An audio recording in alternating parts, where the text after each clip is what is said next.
morning again, everybody. It is great to see you. We're going to start a new series going through the book of James. It's going to take us all the way to Advent. All the way to Advent. So buckle in. I know there's some other groups in the church that are doing like a James study in their small group. And so I'm sorry if it's repeat information, but maybe the Lord's saying something to, I don't know. I don't know what he would be saying to you, but I mean, he's saying something to all of us, right? So we're going to be reading through James chapter 1 in just a moment. I'll invite you to turn there. And as you're turning there, I want to just throw this out there to you. Christmas Tableau has been an event that's been going on at this church for a little over 30 years. And it's one that we want to thank Michelle and Ted for their years of service. They took it over from, I don't know, who was before you? Do you remember? What's that? Carol St. Myers, and so there's been, all sorts of folks who've led and directed it, and then many who have, year after year been there faithfully to help, to set up, to hand out costumes, to be a part of the production, whether it was outside or inside or making food. It takes a great deal of people to make Christmas Tableau happen. And so we are at a point where if Christmas Tableau is going to happen, if it's going to continue to be an outreach of this church to an outreach ministry of us to the community, then we're asking the Lord to put it on somebody's heart, and preferably somebody who's been through Tableau, at least kind of knows the work that goes into it. And so if there's somebody in this room today that you feel like God might be inviting you to consider leading and directing Tableau with the help of a coach, and many others in the church who will be there to support you. If that might be you, I'd love for you just to reach out to myself or Pastor Cindy or Tanya. We'd love to talk about that as a possibility. And so we're just going to kind of put this before God in the congregation and see what might happen. Okay? All right. So James chapter 1, before we read this, a few fast facts about this book. James was the half-brother of Jesus, one of Jesus' siblings. He was a leader, one of the primary leaders in the early church in Jerusalem. And so very big, prominent figure in early church history. And this, most scholars would say, was written sometime in the mid-40s AD, so a little more than about 10 years after Jesus died and ascended to heaven. So this is the earliest New Testament letter that we have in the book, in the New Testament. So I think that's worth something. The other thing that I'll invite you to be looking out for as we read through James together over the next few months is to consider, so much of this is, you could say it's kind of a mashup between Proverbs and Jesus teaching some of the Gospels, specifically the Sermon on the Mount. You'll see a lot of repeated themes that James is saying things that his brother Jesus said. Isn't that interesting, that James would say things that his brother Jesus said? And so just kind of be aware of some of these literary points as we go through the book of James. Okay, James, you know what? I don't even have my Bible on me right now. My gosh, Pastor Cindy, I am just a mess this morning. What would I do without Pastor Cindy, folks? I tell you. Yeah, thank you. How embarrassing. All right. James chapter 1, verses 1 through 12. I, James, am a slave of God and a master and the master Jesus, writing to the 12 tribes scattered to kingdom come. Hello. Is this the message? This is the message. All right. So listen. How about y'all just listen to this, right? And if you follow along and you say that, all right, anyways, all right, we're just going to keep reading. All right. Here we go. We'll switch it. We'll switch it. All right, we'll do this. NIV. I love the message, by the way. NIV. There we go. Boom. We're good. All right, verse 2. Thank you. Consider it pure joy, my brothers and sisters, whenever you face trials of many kinds, because you know that the testing of your faith produces perseverance. Let perseverance finish its work so that you may be mature and complete, not lacking anything. If any of you lacks wisdom, you should ask God, who gives generously to all without finding fault, and it will be given to you. But when you ask, You must not believe and not doubt, because the one who doubts is like a wave of the sea, blown and tossed by the wind. That person should not expect to receive anything from the Lord. Such a person is double-minded and unstable in all they do.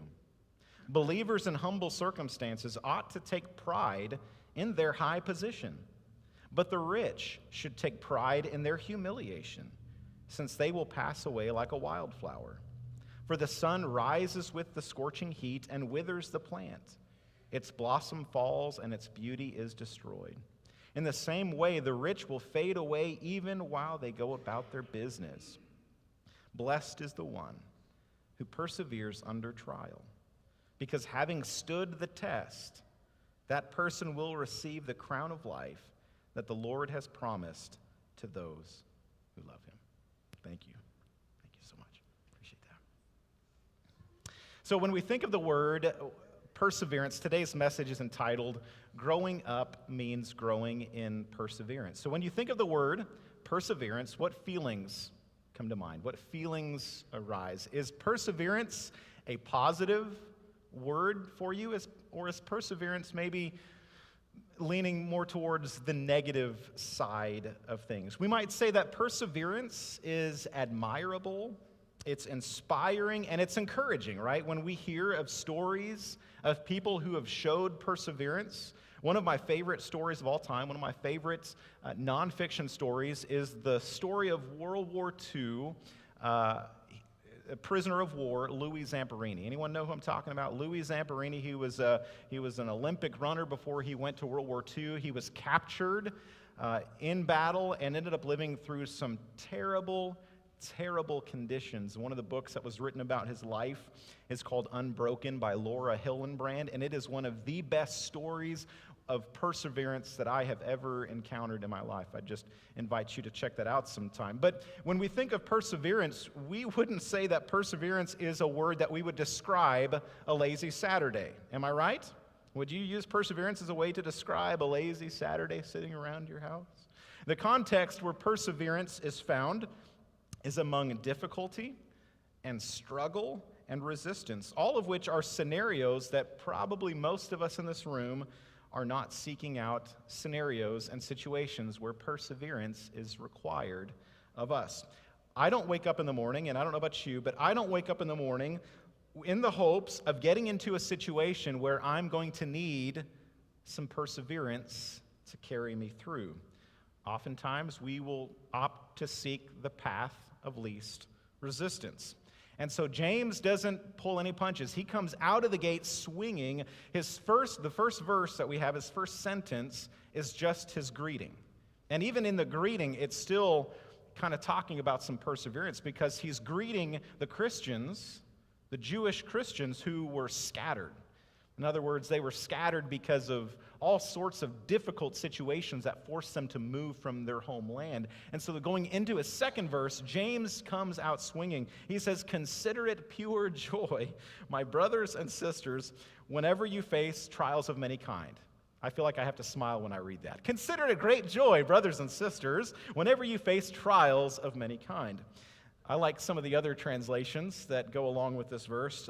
From the Common English Bible, "My brothers and sisters, think of the various tests you encounter as occasions for joy."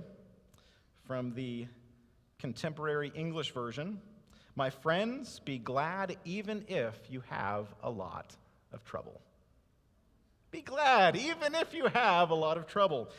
J.B. Phillips, I love this one, and this has become one of my favorite versions to kind of read in contrast to other ones. He says, "When all kinds of trials and temptations crowd into your lives, my brothers, don't resent them as intruders, but welcome them as friends." And then the message, "Consider it a sheer gift, friends, when tests and challenges come at you from all sides." This is verse 2, friends, of James. Are you looking forward to diving into the book of James with me over the next few months here? James invites us to think differently about the trials that we face in life.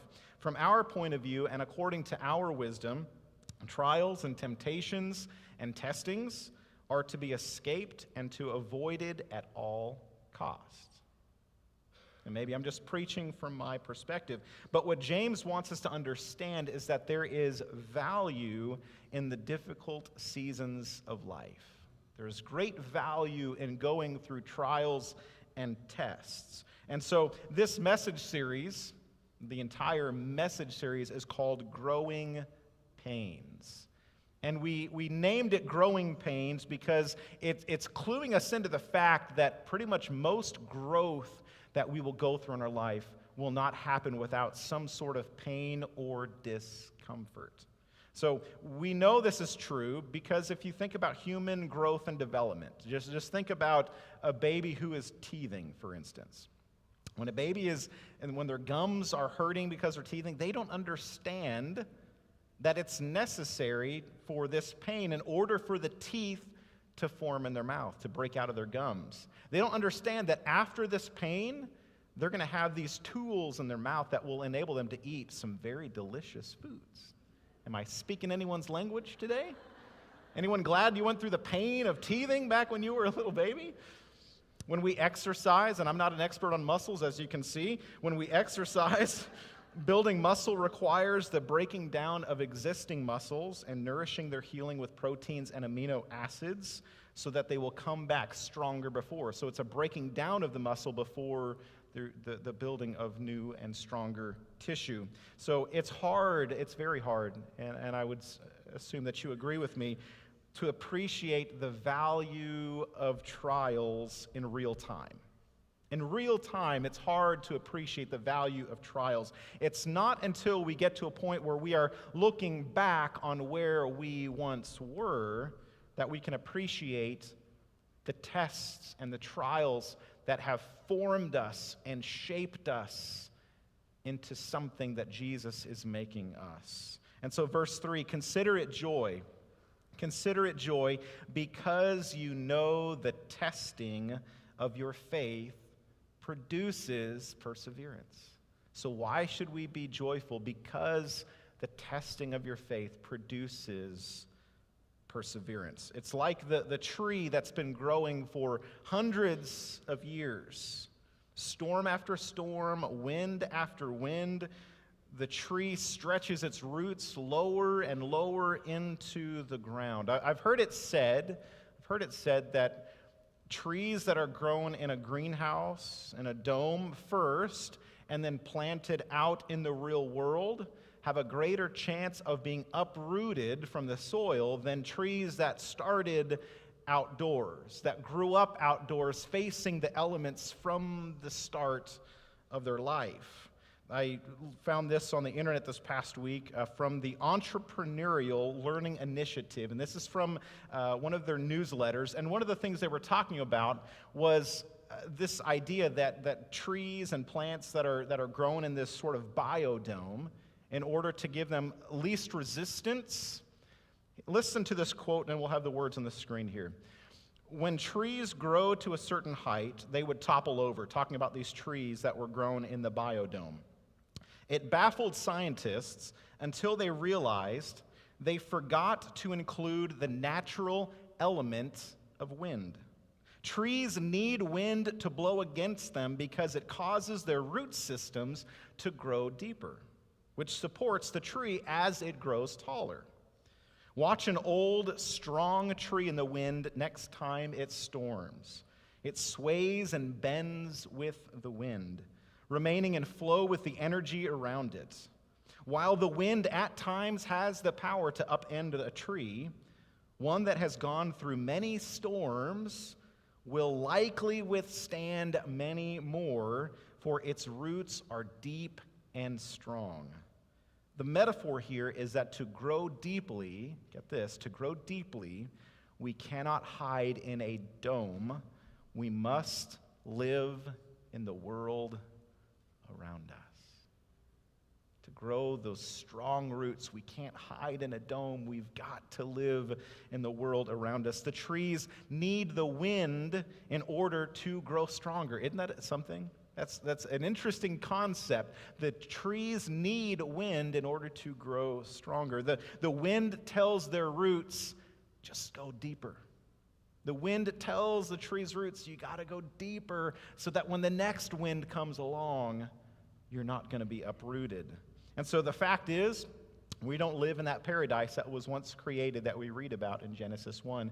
Because of human rebellion and human choice, all of us live in a world that is fallen and broken. We all face adversity from day to day and week to week.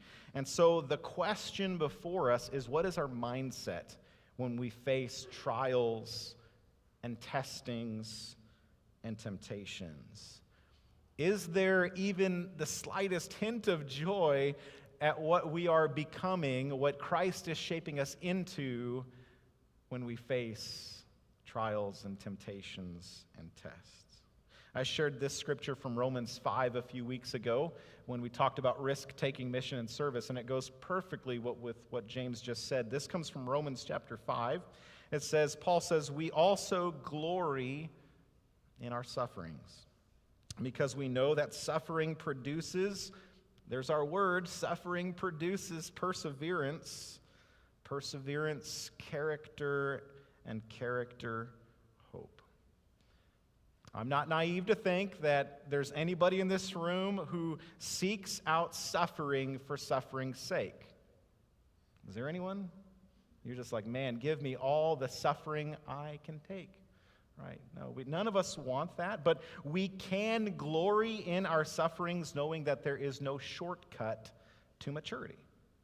That there is no shortcut to maturity. Every windstorm is an opportunity to sink our roots deeper into the ground that is Jesus Christ. And when I say windstorm, I'm talking about trials and resistance in life. Every windstorm that we face is an opportunity to grow our roots deeper into Jesus. Verse 4, let perseverance finish its work so that you may be mature and complete, not lacking anything. Let perseverance finish the work that it's supposed to do in you. Growing in perseverance is not something that happens overnight, and it probably, I would say, there's probably not going to be a day until we are in the presence of Jesus that perseverance will finish its work in us. It's not something that we can rush or make happen in a biodome or a greenhouse or in the absence of trouble and adversity. Author and speaker Bob Goff, he says this, I keep putting things in the microwave, and God keeps putting them back in the crock pot. Whatever is distracting you today, give it a little more time. And if it's not the microwave, is it the Instant Pot? Instapot? You know, one of those where it's like you can take what was done in 8 hours in the crock pot and do in 1 hour. It's so tempting to do that and to think of our lives like that and to want God to put us in the microwave and to finish us quickly, but God says, I don't work that way. Our lives are more along the lines of being in a crock pot where God is simmering things up in our life, making things come together a little more slowly than we are comfortable with. And so this is not a matter to say that God is saying, I want to see what you're made of. Like I don't believe that God is saying, I'm going to pick on Rich today and see how much Rich can handle. I don't believe that's what God wants to do. I don't think God is like, anyone familiar with the Hunger Games? You read the book or watch the movies? This is not like the Hunger Games where we're all in this dome and God is like pushing buttons on, okay, now I want a tidal wave to hit the shore, and now I want a tornado to come over and get these people, and I want electricity to strike over here and kill. That's not what we're talking about today. The point of our testing is not so that we can see what we are made of. The point of our testing is to remind us that Jesus is the anchor of our soul. The point of our testing is not to say, look how good I did this time, but it's to remind me that I'm here today, I stand here today because Jesus is the one who grounds me. He's the one that keeps me steady in the storm. And so there's a movie that illustrates this perfectly from 1995. It was a blockbuster movie that year. It's called Twister. Anyone remember Twister? It was a good movie. It was one of my favorites of that year. And there's a scene in Twister where these meteorologists, these storm chasers, their goal is to release these computer sensors into a tornado, into the vortex of a tornado. And so they're trying to get as close as possible to a tornado without killing themselves to get these sensors up in there. And so this way the scientists could study the tornadoes. And so there's a scene at the end of the movie, and it's the perfect opportunity to get close to this tornado. It's an F5. It's the most powerful tornado. And these two storm chasers, they're chasing, and they get so close, and they send the sensors up into the tornado, and then all of a sudden, they're no longer chasing the tornado is chasing them, right? And so they're running, these two meteorologists, these storm chasers, they're running through a cornfield with this F5 tornado chasing them, and they go in, they find this little wooden structure covering these irrigation pumps that are drilled into the ground. And there's this quote from the man. He says to his friend who's with him, as the shelter around them, the wooden structure is just flying apart, right? I mean, they went into this little wooden structure, and now it's being obliterated. And they take these leather straps, and they tie themselves to a leather strap, and then they tie the leather strap to one of these irrigation pipes. And this is the quote from the movie. "These pipes go down 30 feet. If we anchor to them, we might have a chance." These pipes go down 30 feet. They go down a long way. If we're going to survive this is how we're going to survive. By attaching ourselves to this pipe that's firmly in place. I don't know about you, friends, but I'm not firmly in place most days. I need something to anchor me. I need something to weigh me down. And so growing in perseverance isn't about you becoming more confident in your ability to cope. Growing in perseverance means growing in trust. Trusting in God's goodness in every season of life. That's what perseverance is about. Knowing that I can attach myself to Jesus. The storms are going to come, but I am going to be okay. And that is the witness of the New Testament. So many faithful Christians who wrote down their stories so that we would know that when the wind comes, if we attach ourselves to Christ, He is our perseverance. He is the one who will bring us through the storm. And so, verse 12 that Mark put on the screen today. Let me just read this one more time. "Blessed is the one who perseveres under trial, because having stood the test, that person will receive the crown of life that the Lord has promised to those who love Him." Let me invite you, let's read this together as we sink this in our soul. "Blessed is the one who perseveres under trial, because having stood the test, that person will receive the crown of life that the Lord has promised to those who love Him." My friends, attach yourself to the person of Jesus and let Him be your perseverance. Let us pray.